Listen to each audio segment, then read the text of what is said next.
Alors on continue sur Shavuot, c'est aussi pris de Mamare Ria. Yom Bikurim, Zman Matan Toratenu, c'est le titre.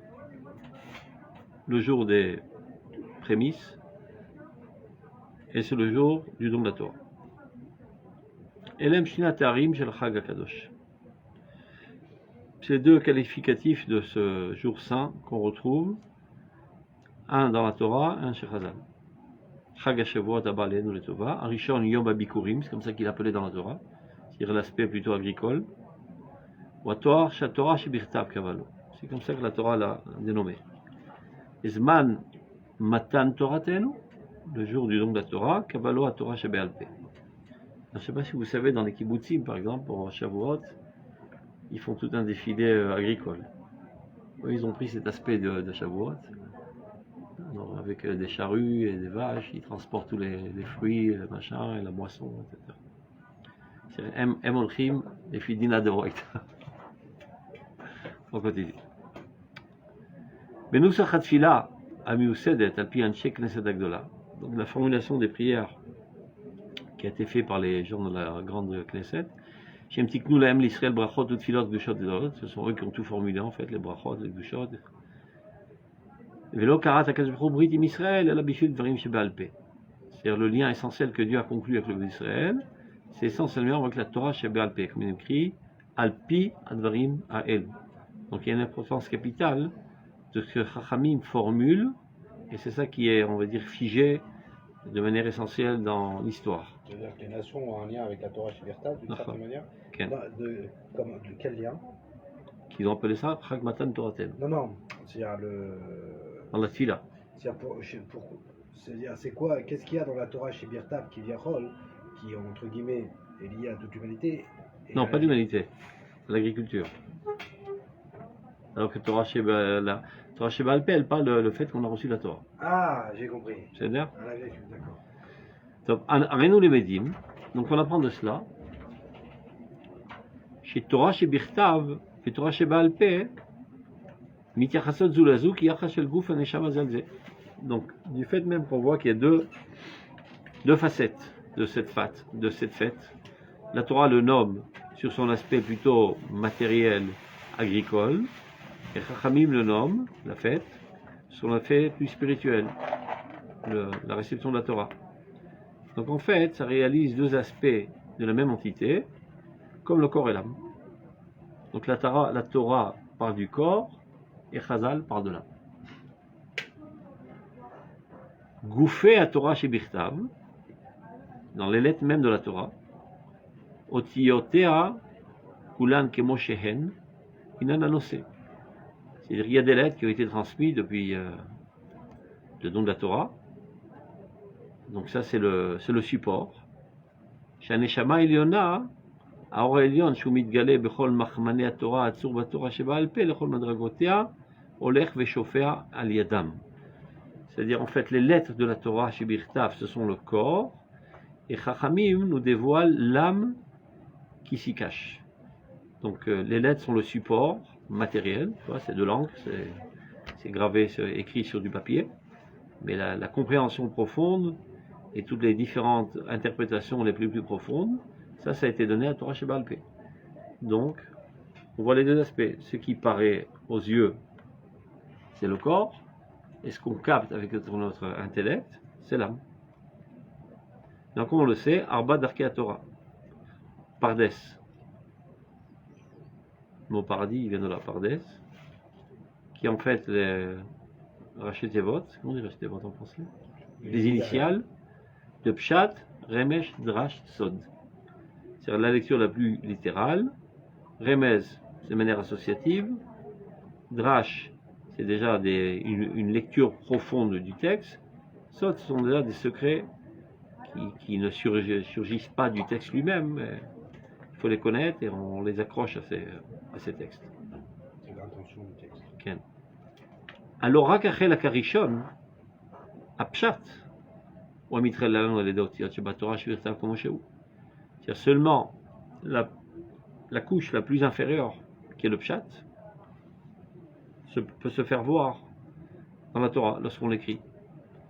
אבל שלוש הדרכים שעל ידם אנו ממוארים באורות העיקרים בכל כיוון נשמתנו, les trois autres niveaux desquels nous sommes éclairés, et qui éclairent tous les interstices de notre âme, alors en kulan bichlal la Torah sheba'al peh. Eux, ça réalise la Torah sheba'al peh, qui a été transmise par Akadosh Baruch Hu à Moshe Rabbeinu, et qui continue d'être transmis par Akadosh Baruch Hu à travers toutes les générations, à tous les Talmidei Chachamim. C'est-à-dire qu'il faut bien faire attention quand on parle de Torah sheba'al peh, c'est pas comme on a l'habitude de l'expliquer la tradition. C'est comme si que tout a été dit à Moshe Rabbeinu, et lui il a transmis à Yeshua, Yeshua à Nevi'im, et on a aujourd'hui en main que ce qui a été transmis. Kol ma chez Tamid Chacham Mechadesh, tout ce qu'un Tamid Chacham innove, on va dire sous l'effet de sa crainte de Dieu et sa foi de Dieu, ce qu'il dit c'est Torah sheba'al peh. Torah sheba'al peh en fait c'est donner expression à son âme. Lorsque ta bouche devient le porte-parole de ton âme de manière fidèle, tout ce que tu dis c'est Torah sheba'al peh. C'est pas écrit noir sur blanc sur le texte. C'est-à-dire il y a un effet chimique qui se fait. Lorsque ton âme rencontre la sainteté des Otiot HaKodesh, il y a une comment dire, afraya, une conception qui se fait. Et ça donne naissance à un nouveau bébé, les Torah sheba'al peh. Et ça c'est pas écrit évidemment. Alors en kulam michal la Torah sheba'al peh she'al yadan mitbaltim ema karnei haora. Et ceux-ci sont les rayons de lumière amiyuchadim d'Israël qui sont spécifiques au peuple d'Israël. C'est un goy qui lirait la Torah chez Birtav, en aucun cas il n'arriverait à la Torah chez Be'al Peh. Ce qui durait, ce serait seulement que des pensées associatives auxquelles il pense lorsqu'il lit ce texte. Mais ce n'est pas une Nevi'a. Il n'est pas influé du divin dans ce qu'il dit. C'est une pensée associative. C'est comme si, je sais pas, tu es allongé tranquillement et tu vois un chat marcher sur la muraille. Et par hasard, ce chat est noir, ça te rappelle tes chaussures noires te rappellent la voiture noire, et comme ça les idées s'enchaînent et tu te retrouves finalement à 300 km de Dieu. Et ça n'a aucun rapport. Donc il y a des gens, c'est comme ça qu'ils étudient la Torah malheureusement, même dans le peuple d'Israël. Ça veut dire ce que ça suscite en eux lorsqu'ils lisent de la Torah. Ça s'appelle Svarot Keres. Torah, ça peut arriver seulement quand tu es mitvatel bifnei Ribbono shel olam. Tu t'annules tes demandes devant Dieu avec la crainte de Dieu et tu l'implores qu'il t'enseigne la Torah à travers le Otiot HaKodesh. Ot, Nashon, Ata Merivot Kodesh, c'est quelque chose qui fait véhiculer une lumière divine. Lorsque mon âme rencontre ces Otiot, alors il y a une lumière divine qui est véhiculée à travers ces lumières et qui vient m'éclairer et qui me fait parler et me dire et je dis des nouvelles choses qui n'ont jamais été dites. Ou bien qui ont déjà été dites, mais je ne les ai pas reçues d'aucune source. C'est-à-dire pas besoin d'inventer quelque chose d'autre pièce pour que ce soit un chidouche. Tu peux répéter exactement la même chose qui a été dit il y a 500 ans, mais tu l'as entendu d'aucune source. Peu importe, pour toi c'est un chidouche. Après, Arabe, le terme Anu qu'on s'annule devant la volonté divine, très souvent c'est quelque chose par contre de mal compris.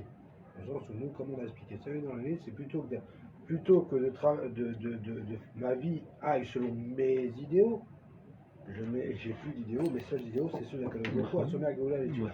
Et beaucoup de gens pensent que s'annuler devant la volonté divine, c'est accepter la réalité telle qu'elle est, subir toute sa vie. Non, c'est pas du fatalisme, Khalila. Voilà, mais très souvent, dans l'étude de la Torah. Est faite comme ça. Et ils pensent que dès qu'on devient idéaliste, Birklal, alors on n'est pas dans la volonté divine. On continue. אנחנו באים לידי כל תקובתנו על ידי הקשר הגמור של הגוף והנשמה באגודה אחת. C'est-à-dire toute notre réussite aujourd'hui dans notre renaissance nationale est due au fait que nous sommes capables de lier un lien intrinsèque, le corps et l'âme, de manière harmonique. De kol piroud, toute scission, Abba lachot benem, qui viendrait faire une entrave entre ces deux éléments, le corps et l'âme, la matérialité et la spiritualité, Torah shebirtav, Torah shebe'al peh, Makrish et Achaïm, vient affaiblir la force shel Israël et toute la vigueur de Knesset Israël. Les malheurs essentiels du peuple d'Israël qui risquent de le tuer, c'est cette volonté de mettre une mechitza, une entrave entre ces deux mondes, entre le monde de la matérialité, de la spiritualité, du corps et de l'âme, de la Torah Shebirtav, Torah Sheba'al Peh. Arbel Saval, nous avons énormément souffert de ça dans notre passé. Vadain anu sovlim me'ele shanitkut Torah Shebirtav me'aora shel Torah Sheba'al Peh. Et nous en souffrons jusqu'à présent de ceux qui ont déconnecté la Torah écrite de la Torah orale. Les Karaïm, les Tzdukim, et toutes sortes de Karaïm modernes aujourd'hui. Ça veut dire qu'ils pensent qu'on peut comprendre la Torah sans la Torah Sheba'al Peh. Donc ils arrivent à des absurdes. Kol shitot ateiya leminehem, tous les genres de déviations, et alors ils donnent les noms, les Koutim, les Tzdukim, les Karaïm, et de manière plus générale, Kol megale panim batorah shelo kalacha les kitotehem. Tout ce qui donne une interprétation erronée de la Torah, dans tout leur genre, toute leur secte, et c'est pas ce qui manque. Kolele et mido et apshat bematzav mefurad be'efes hashpa me'eter darkei haTorah amarsifim lanu et ora bechol miluya. Dans tous ces sectes, avec leurs différentes nuances, leur dénominateur commun, c'est qu'ils ont essayé de placer le pshat, c'est-à-dire la lecture la plus littérale de la Torah Shebirtav, la Torah écrite, déconnectée de son influence de la Torah Sheba'al Peh, qui elle, c'est elle qui dévoile en fait toute la lumière qui s'y cache dans cette Torah Shebirtav. Antaka azot shel apshat, mal shloshet darkei haTorah achirim amashlimim ota, היא שגרמה גם כן את המורד של החורבן הגמור. Cette déconnexion de la Torah écrite, de la Torah orale, qui est censée la compléter, c'est elle qui nous a fait chuter et nous a mené à notre désastre, le plus absolu. Qui nous sovlim à l'aider sholchei yad mikdasha shel Torah, desquels nous en souffrons jusqu'à présent, de tous ceux qui ont osé porter leurs mains et lever leurs mains sur le sanctuaire de la Torah. Mechablei kerem Hashem. Ce sont des terroristes qui dévastent la vigne de Dieu. Comment il a fait ce lien là, ou peut-être j'ai pas bien Entre compris, quoi et quoi? entre justement cette étude erronée où on n'a pris que la Torah Shebirtav et pas la Torah Sheba'al Peh, et c'est ça qui a entraîné la destruction. Il n'a pas dit encore. Il vient de l'annoncer. Mais il nous a expliqué au début que la Torah Sheba'al Peh, c'est l'aspect matériel. Tu vois bien qu'elle appelle ça Chag HaBikurim. La Torah Shebirtav, c'est l'aspect spirituel. Donc c'est séparer le corps et l'âme, c'est donc tuer quoi. Exactement. Torah Shebirtav, c'est l'aspect matériel. Ah, j'ai mal dit. Ça serait le reflet aussi rab, entre guillemets, de ce qu'on dit souvent dans l'Europe. Parce que justement, on peut voir que beaucoup de gens qui s'adonnent, qui viennent à la Torah Sheba'al Peh par l'étude du Talmud, ils commencent à devenir des montgolfières. Ils se déconnectent de la réalité des choses. Non, par le pile-poule, des fois, ils arrivent à dire le contraire. Des non-sens. Et on se déconnecte de la vie terrestre. Et tout devient des métaphores. On ne prend plus rien au pied de la lettre. On développe une approche métaphorique de l'existence. Et alors on en arrive à une paracha qui était la milchama loivecha, tu sortiras en guerre contre les ennemis. Il parle de Yetzirah. Parce qu'il ne peut pas concevoir qu'un juif tienne les armes en uniforme. C'est pas juif, ça c'est goy. Mais Chablé Kerem Hashem. C'est pas par moralité. Hein? C'est pas non, par habitude, tout simplement. Par habitude, mais par habitude d'avoir développé une mida, ça s'appelle la lâcheté. C'est parce qu'on pourrait croire, non, on est des gens que d'esprit. Non. En exil, on n'avait pas la capacité d'attraper les armes, parce que c'est justement la malédiction de l'exil, c'est la peur. Et on a vécu dans cette situation où la seule possibilité de survivre, c'était les pauvres, donner du fric au gouverneur, etc. Ça, c'était des magiciens, les rabbins, il n'y avait pas de choix. Pour sauver la peau de leurs juifs. Le Rambam, par exemple, je crois qu'il était amoureux fou du roi, qu'il a décidé d'être son médecin, qui allait au diable, ce roi. C'est pour sauver la peau des juifs. Et tous les rabbins, à travers toutes les générations, qui avaient des postes importants dans le gouvernement, mais ils savaient très bien que ce gouvernement, c'est un gouvernement crapuleux, donc ils n'avaient aucune intention de le renforcer. C'est pour au cas où il y aurait un décret, ils pourraient l'arrêter de suite. Et ils ont fait ça toute leur vie. Quand tu ne peux pas être lion, sois renard. Non, Donc c'était légitime. Mais d'où c'était légitime. C'est comment on peut savoir que la Torah chez BLP, un chidouche, il sort de Névoie ou il sort pas d'autre chose? Chazaka, celui qui est d'Eirat Shamayim. Et il ne vit pas dans un vacuum, Zarakol. Il y a d'autres années des Chachamim. Donc s'il dit une énormité, il va se faire corriger. Il faut des suivis si c'est dans un courant de pensée qui est.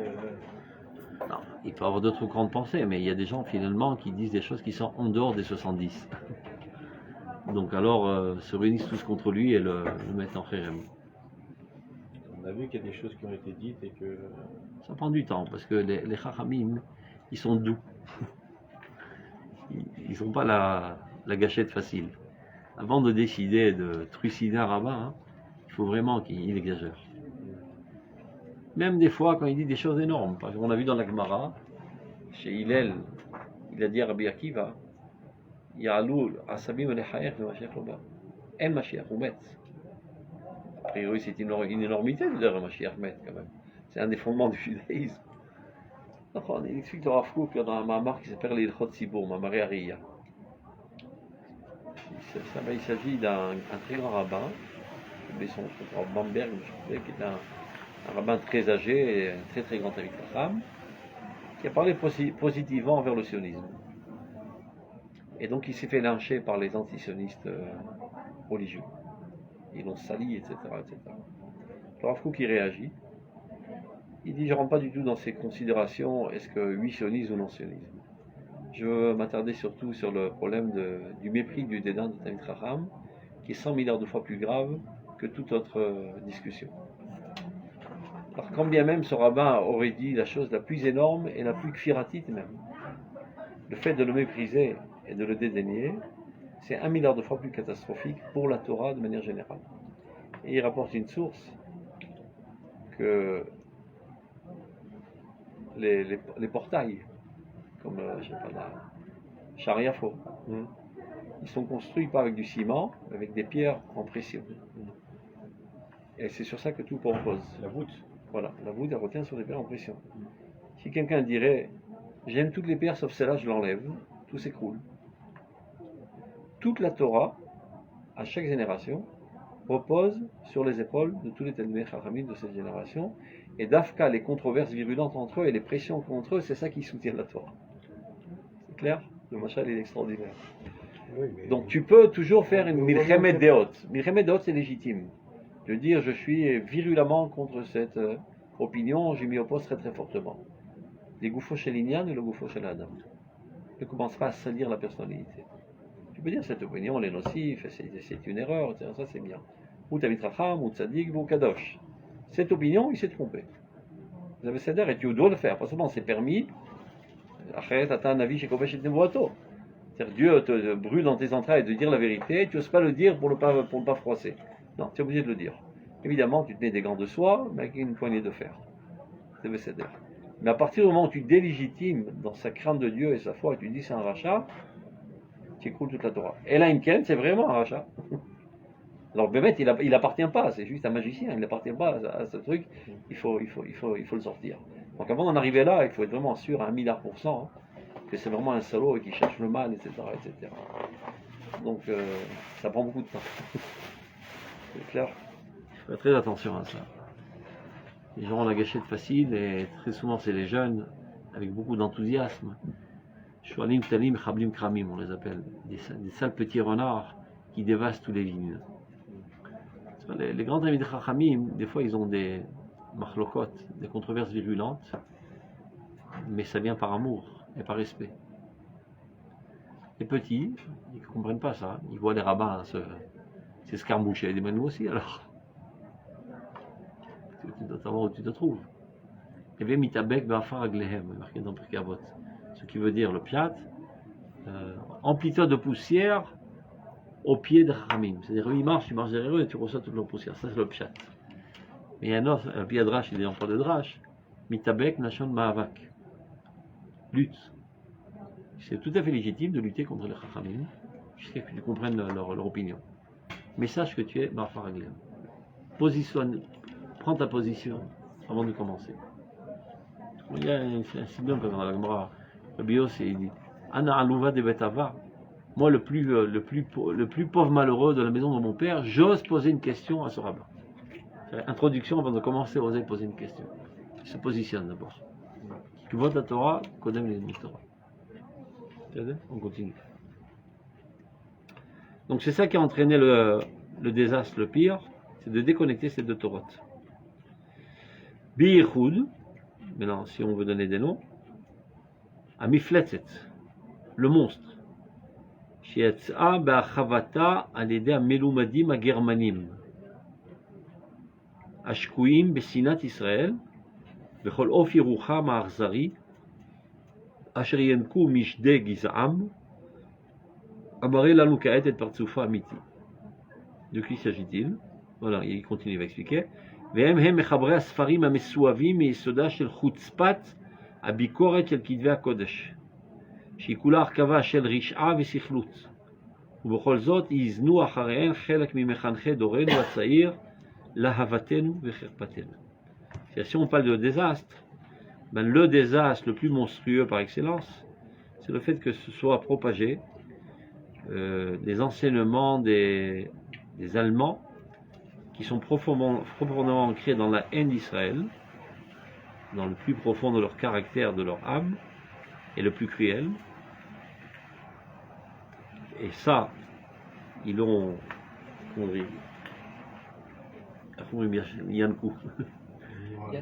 ils en ont été abreuvés, Mishdé Gizam, des saints de leur race.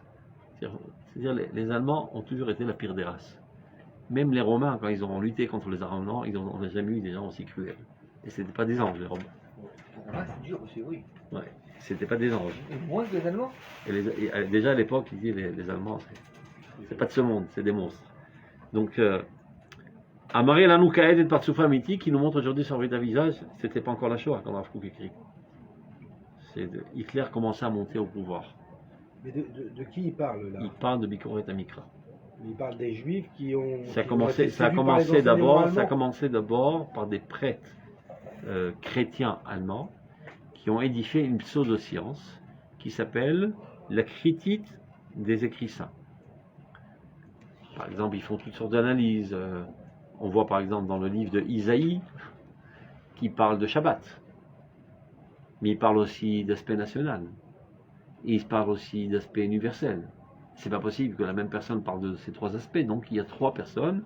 Et par mégarde, ont été mêlés dans ce fouillis toutes sortes d'écrits. Ils en ont fait un seul, donc ils mettent de l'ordre. Parce que dans leur petite gargoulette qui leur sert de tête, ils ne sont pas à même de comprendre qu'on puisse être en même temps religieux individualiste, en même temps national et en même temps universel. Chez eux, ce sont des tendances totalement contradictoires. Donc sans aucun doute, trois Ishaïaou. De notre point de vue, qui en est 100 000 Ishaïaou. Mais Iten Kolam Hashem, mais regardez comment le Rav Kook il appelle ça. Il dit c'est une synthèse extraordinaire d'idiotie et de haine. Où il a vu, c'est ça qu'on voit. Où il voit de la haine là-dedans, la guide. Je vous donne un exemple. Rigzou alevafrem valtachetao. Le Rav Souda, une fois, il a fait toute une liste de toutes leurs âneries. Il a dit si ce n'était pas. C'est peut-être une bonne blague pour pourri, mais si ce n'était pas triste, on pourrait rigoler de leur truc. Par exemple, je vous donne un exemple. Même la Gemara avait écrit comme ça. On commence d'abord le pasouk. Mi bikezot mi etrem remos et hatzerai. C'est Ishaïaou qui fait une réprimande au peuple d'Israël à l'époque où ils apportaient des offrandes au Beth Amikdash et des sacrifices, alors qu'ils étaient pourris jusqu'à l'os. C'était des crapules, des salauds qui opprimaient le pauvre et la veuve, etc. Après ils venaient au Beth Amikdash pour calmer les dieux et ils apportaient. Les Romains? Non, les Juifs. À l'époque de Ishaïaou, c'était pas la joie, comme on dit. Alors il les réprimande. Comment il les réprimande? Mi bikezot, qui donc a demandé ça de vous, mi etrem, de vos mains, remos et hatzerai, de piétiner mes cours, etc. Alors, le professeur allemand Meloumad, ayale à la date, chez Batkoufa Azou, Ayoudi Malchou à la Yedayim, est-ce qu'on peut imaginer qu'à cette époque-là, les gens marchaient sur leurs mains? Pourquoi y a-t-il marqué qui a demandé de vos mains de piétiner? Sans aucun doute, c'est une erreur de frappe, il faut corriger. Mi vekezot, remos, mi raglechem. Donc il n'est même pas capable de comprendre que c'est une métaphore, c'est comme ça qu'on dit en hébreu, c'est une expression idiomatique, etc. Ça c'est dans la Bible. Ou bien, il y a un autre verset. Rigzu al mitatrem val terchetau. Ça veut dire vous pouvez vous révolter contre Dieu dans votre lit. L'essentiel, c'est de ne pas fauter. C'est-à-dire, peu importe ce que tu penses et que tu haïs Dieu, que tu aies une amertume envers Dieu, l'essentiel, c'est de te comporter comme il faut. Car un korim. C'est la pshat bichlal. La kavana itchartu, c'est rigzu. Al tirgazu baderech. Al tirgazu baderech. Ou bien, il y a toutes sortes d'âneries de ce genre, même dans le Talmud. Comment ça commence le Talmud Bavli? Mais maintenant, Korim Chama Be'arvit, le Chacha Korim Chafé, etc. La Gemara, elle dit, comment que ça commence?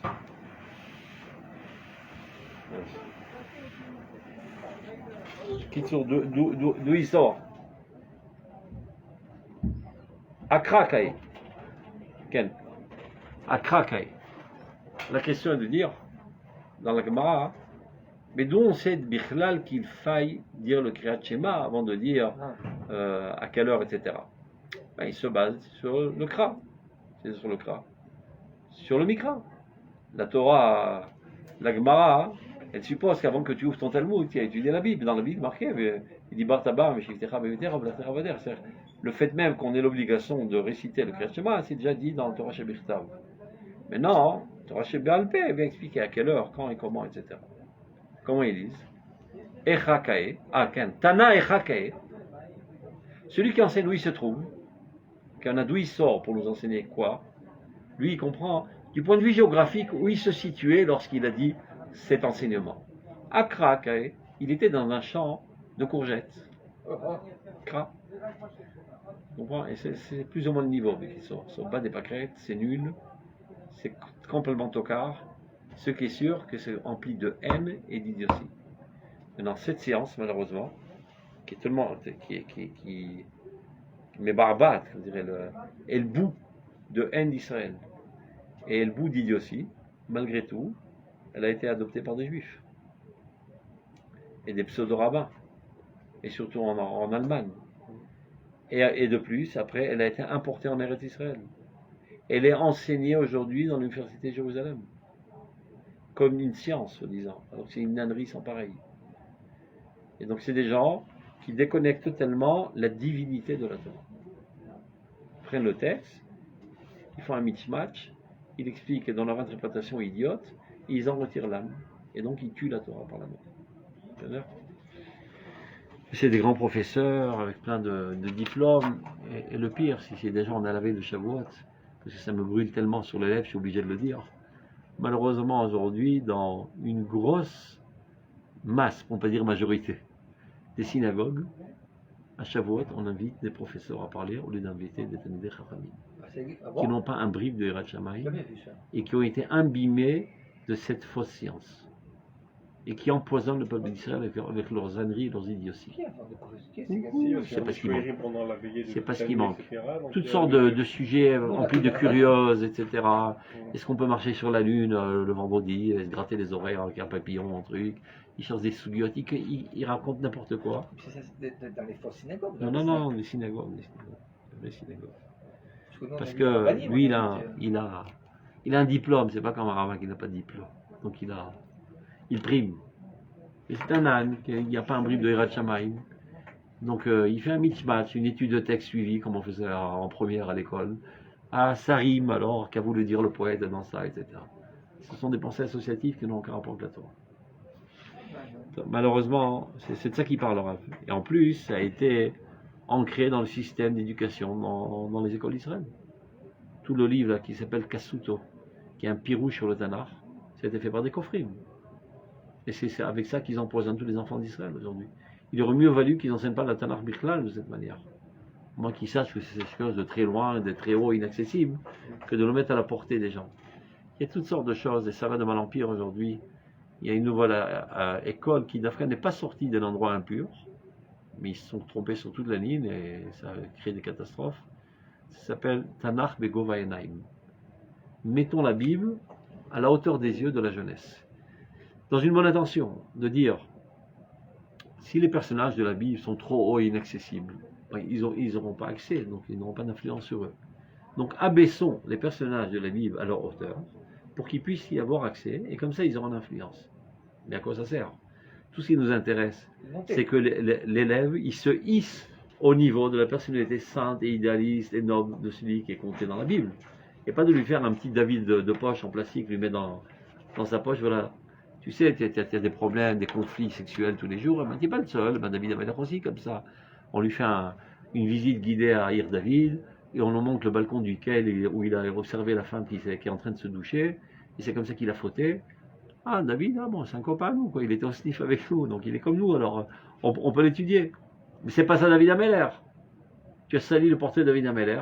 Donc qui a envie après d'étudier David Ameller et qui a envie de lire Tehillim après l'avoir sali à cette hauteur de saleté sexuelle? Et c'est comme ça que petit à petit, on tue la Torah. C'est pas anodin, que tu saches. Il y a un objectif très très clair, c'est de tuer la Renaissance nationale. Ceux qui font ça, ceux qui se camouflent derrière tous ces manigances, c'est des gens qui ont compris que le noyau dur aujourd'hui du sionisme, c'est le Beth Midrash de Rav Kook. Eux, ils ont les gens en face des trous, ils se rendent compte que le sionisme laïque est en train de s'essouffler et il va vers son agonie. Celui qui prend la relève, la flamme aujourd'hui du sionisme, de plus belle et 100 000 fois, 2 fois plus grande, c'est tout l'école de pensée du Rav Kook. Et ça risquerait, Chazé Shalom, d'empêcher la destruction de l'État d'Israël. Donc il faut empoisonner le bébé avant qu'il naisse. Donc ils ont toutes sortes de stratégies, par exemple de rentrer des instituts pour former des cadres, des profs au sein des yeshivot. Ça paraît très anodin, c'est très bien, au contraire. Alors on vient sur le Rosh Yeshiva, on lui dit regarde, tu as tant et tant de budget. Si tu rentres cet institut, on te multiplie par 5 le budget. Et en plus, tes élèves, au lieu qu'ils aillent laver les escaliers pour se nourrir, ils auront un véritable diplôme, ils pourront se nourrir de manière décente. Donc c'est très très attrayant. Le seul problème, c'est que la discipline, les sujets qui y sont enseignés et les enseignants, ce sont des gens de cette mouvance. Et c'est comme ça qu'on empoisonne la Torah. Sachez qu'ils se trouvent partout. Vérifiez à la loupe où vos enfants étudient. C'est Mosdot, les Chinour, Mechonim, les Hora'a, se trouvent quasiment dans tous les instituts religieux. De quoi? C'est des missionnaires qui s'infiltrent dans les écoles? Non, comme j'expliquais tout à l'heure, l'Europe a bien compris que le noyau dur aujourd'hui de la résurrection nationale, c'est l'école du Rav Kook. Car le sionisme laïque est en train de s'essouffler en voie de perdition totale.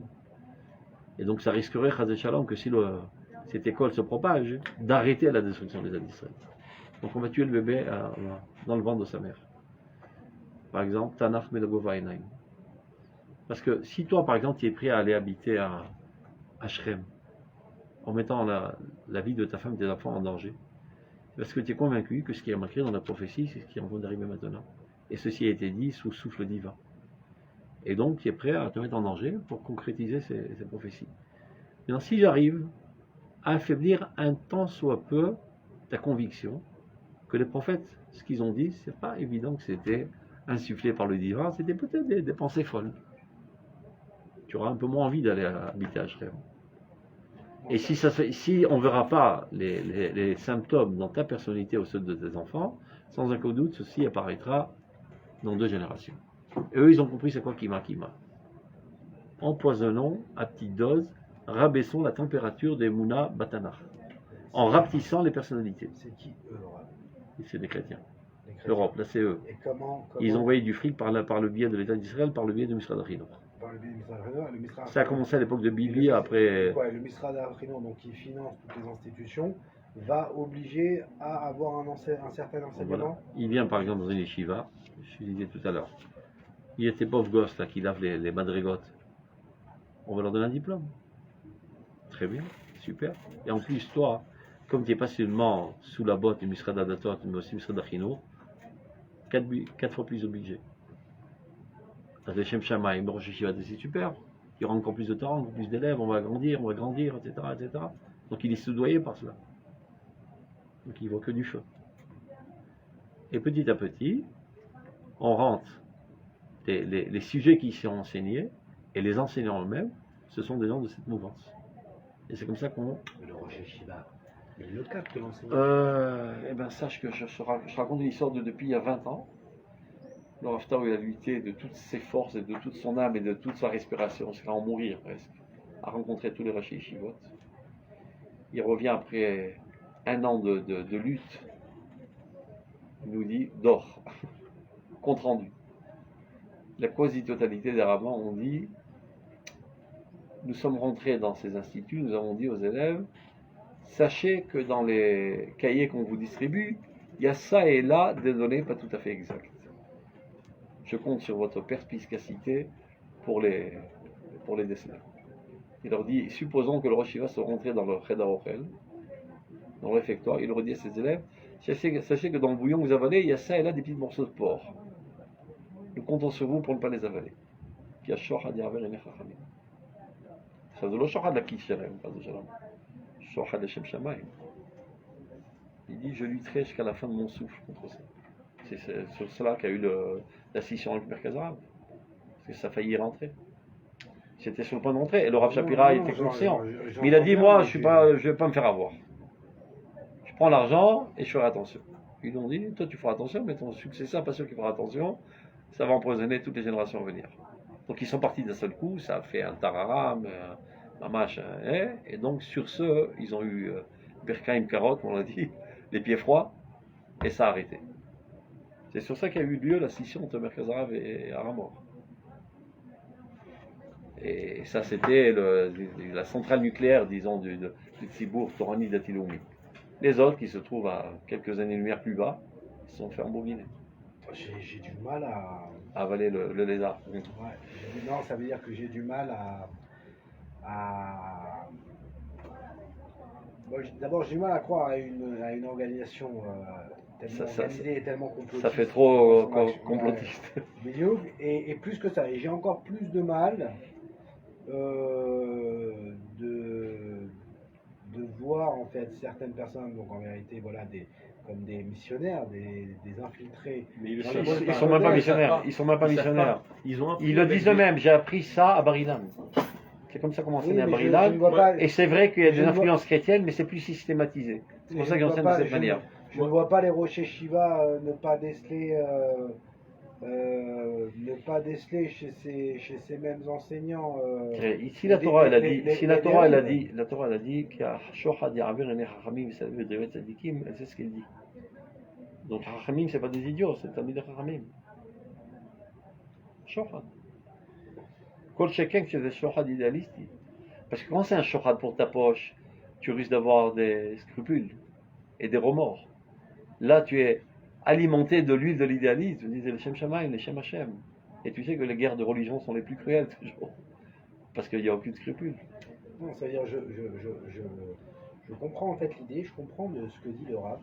C'est la pire des catastrophes, c'est le monstre. Mais je ne crois pas au complot. Ça veut dire quoi? Quand je dis je comprends ce que dit le Rav, Vadaï, que finalement les grands combats de ce monde sont des combats d'idées. Et ceux qui ont un impact. Et bien sûr que l'idée de la critique du Tanakh, c'est une remise en question. C'est une idée grandissante qui vient, et c'est logique qu'elle arrive. Parce que quand la Torah commence à se renforcer et retrouver son identité, bah son adversaire, c'est exactement celui qui va remettre la divinité de la Torah, finalement. Ça, je comprends complètement qu'il y a un combat. Comme ça. Mais ce n'est pas par complot. Il y a des chassidim de ce combat. Oui, mais ce n'est pas par complot. Non, c'est pas des complots, c'est des stratégies. Comme on a dit, le Rav, il parle toujours de ce qui se passe, très souvent, dans l'inconscient collectif. Et c'est ce qui se passe, bisous, dans l'inconscient collectif. Maintenant, je ne pense pas que les gens qui eux-mêmes ont cette approche critique envers la Torah, c'est-à-dire une critique biblique, quand ils étudient, qu'ils soient mal intentionnés, ils pensent que c'est ça la vérité. Et c'est là qu'il faut les rééduquer, de savoir Ça, de c'est quoi pas on évident. parle quand on parle de... C'est pas évident. Tu vois bien que le Nouveau Testament a remis en question l'Ancien Testament et Oui, l'islam a remis en question Ça, l'Ancien vidéo, Testament. mais pourquoi? Parce Mais que c'est d'eux qu'il s'agit, c'est des oui, mais chrétiens. ça provient de quoi? Ça provient en fait de la bêtise, qui vient de la bêtise. De la haine d'Israël. De la haine d'Israël, mais surtout, d'une mauvaise conception. Qu'est-ce que ça veut dire divin? Peu importe, en tout cas, Non, eux, c'est divin en ils fait que pensent qu'il faut chaque démanteler mot, chaque Israël. lettre, chaque truc, tout est Ils bien agissent plus grand. et Je ils pense- payent des juifs de cours pour faire leur travail. Je Et ça, pense- c'est pas difficile. Je pensais Je comme promets toi, que dans la Knesset, il y a pas mal de juifs de cours qui sont jusqu'à aujourd'hui reçoivent des salaires de la CE. Béline, par exemple, il recevait des salaires de la CE, on le sait très bien. je Pour pensais- démanteler l'État d'Israël. Il y a où je pensais, comme toi, est-ce que j'ai lu un livre où un ancien du KGB, c'est un peu différent, il expliquait que l'URSS, à l'époque, ils ont dit militairement on n'arrivera pas. D'accord. Donc ils ont fait le. Donc qu'est-ce qu'on va faire? On va faire dans les universités et on va infiltrer et on va faire passer ce qu'on voulait faire en quelques années, on va le faire en 200 ans. Mais on va rentrer nos idées marxistes, Ça, communistes c'est les plus intelligents que postmodernistes mais ça coûte pas une dans- balle. chez les Américains, chez nos immigrés, en Mhm. Europe et de partout, et on arrivera à nos fins sans guerre. Mais ça prendra plus de temps. Et c'est un type du KGB qui raconte que ça a été dit et que c'était l'attitude qui a été acceptée. Mais quitte Et au- Oui, mais encore une fois, je sais pas si je dirais, et plus que ça, Clarkless, parce qu'on n'a même pas besoin de ce genre d'ennemis. Déjà entre nous, Il il y y en a a pas tout mal. un style d'enseignement que je ne sais qui est ultra nocif. C'est ce que j'appelle Tanakh Begovainai. Non, moi je parle même pas de ça. Moi je parle malheureusement L'autre côté de la médaille, il en parle aussi. Il en parle. Regarde, ça c'est le troisième paragraphe. Donc là, il parle de cette pseudo-science qui a pénétré les systèmes éducatifs en Eretz d'Israël, la gymnasia, etc. à l'époque. Omnam, regarde, lo pachot misé, tu vois, alors il dit c'est pas moins grave, ceux qui prennent l'âme sans le corps. Et ils font de toute la Torah seulement une métaphore, une symbolisation. Lo pachot misé, savan uvinu sovli, mais el asher nitku shalosh adrachim acherot, harem eshadras vasod, me'esod shel apshat. Ceux qui ont déconnecté les trois éléments, Remesh, Dras, Sod, du Pshat. Nous sommes des montgolfières déconnectés de toute réalité. Et donc ils vivent dans des fantasmes. Kavul Ahem Ele, Min Torah. Tu vois, un genre de Torah chez Béalpé, Mezouyefet, totalement falsifié. Chez Nakshura Beitan Aesod, chez Torah chez Birtav, qui n'est pas lié au fondement solide de la Torah chez Birtav. Ils n'ont pas les pieds à terre. Takalaz ou Itrila ma Alexandronim. C'est presque à l'époque des Tanaïm. Alexandronim. Philon Alexandron, il a un pied là, un pied là. Qui dit ce qui est marqué dans la Torah, c'est des métaphores. Bimekedem. Chez même Yatsu Aminim Arishonim. Et de là, ça a engendré finalement le christianisme. Ils ont dit non, tout Ilchot Kashrut, ce sont des métaphores. Pour te dire qu'il faut faire attention à ce qui sort de ta bouche. L'essentiel, c'est pas ce qui rentre, c'est ce qui sort. Brit Mila, c'est une métaphore. Umantem et Torlat Levafrem. Il faut faire la circoncision de l'impureté du cœur. C'est pas un petit bébé, tu le coupes. Ces juifs là qui sont pecnos, ils ont une tête charnelle. Ils prennent tout au pied de la lettre. La Torah, c'était une métaphore. Parce qu'ils nous ont dit, mais comment on change la Torah? Je dis non, on n'a pas changé. On l'a rendue ce qu'elle était. Elle a été mal interprétée par des têtes de pecnos qui étaient des juifs, parce que c'est des gens charnels. Ils ont tout compris au pied de la lettre. Et nous, Adrina le Dina d'Oraita. On rend la Torah ce qu'elle était dans toute sa pureté métaphorique. C'est ça le christianisme, qui a annulé toute la Torah. Chez même Yatsu Aminim Arishonim, chez Shorchem, Aporim, Rosh, Velahana, qui a engendré tous les empoisonnements. Et Memalim Arshav, Halalan Shel Rashuyot Baolam. Et aujourd'hui, ça remplit toutes les institutions du monde. Baolam Hazar, a sauvé Votanu. À l'époque, c'était seulement au sein du peuple d'Israël, mais ça se propageait dans l'humanité entière. Va Dochek et Traglenu, et qui nous cherche noise. C'est-à-dire, d'où sortent tous ces milliards d'ennemis du peuple d'Israël? Qui les a créés? C'est ça le juif. Incroyable, hein? Une poignée de juifs empoisonnés sont allés empoisonner des milliards de païens et les ont retournés contre nous et sont devenus nos ennemis jurés qui n'ont pas arrêté de verser notre sang. Dochek et Raglenu Bechol Aratzot, dans tous les pays du monde. Vegam Beretz Hatzvi, et en Eretz Israël aussi, du point de vue politique, du point de vue religieux, en manipulant les Arabes, en envoyant des tonnes d'argent au terrorisme. Tout ça, ça vient du christianisme, sous l'effet de ces premiers minimes qui étaient des juifs. Regardez ce qu'un sale juif peut faire. Mi-yesodam chez la allégoristim, tu vois, tout est de manière allégorique. Comment on dit en français? Allégorique. Akitzonim, les plus extrémistes, les miflagotem dans tout leur secte. Yatsa kolamare chez le pratzot kerem d'Israël. Et c'est comme si que ça a dévasté toute la vigne d'Israël. Vaefkerut amaasid benogel kol davar chok mishpat. Finalement, on en arrive à un abandon total de tout ce qui est la loi, les comportements. שהנוהים אחריהם, הינם הראשונים לחלל כל קודש בפועל ובמעשה. Évidemment, tous ceux qui accourent après ce courant de pensée, eh ben, ils sont toujours là, en première ligne, pour profaner tout ce qui est saint, de fait. Marchivim et haefkerut, ben hamonim harechavim. Ceci propage la... Comment on dit haefkerut? Je sais pas comment on dit ça en français. L'abandon de toutes les valeurs, disons. Amavdim biyadaim, et kol lahot shebitriyatenu, et c'est comme si qui détériore toute la splendeur de notre naissance nationale, benotim mimanat kol hadara, et en retire toute sa grandeur et sa splendeur. Il faut qu'on y aille, hein. Désolé. Ah, Ken, tu vois? Ah ouais, il est 2h. Oula, excuse. On a compris l'idée Donc, générale. c'est dans ma marée arrière. Ken, il m'a marié à Shabbat à Moadim, C'est un peu C'est un peu quoi? triste, hein, un peu triste.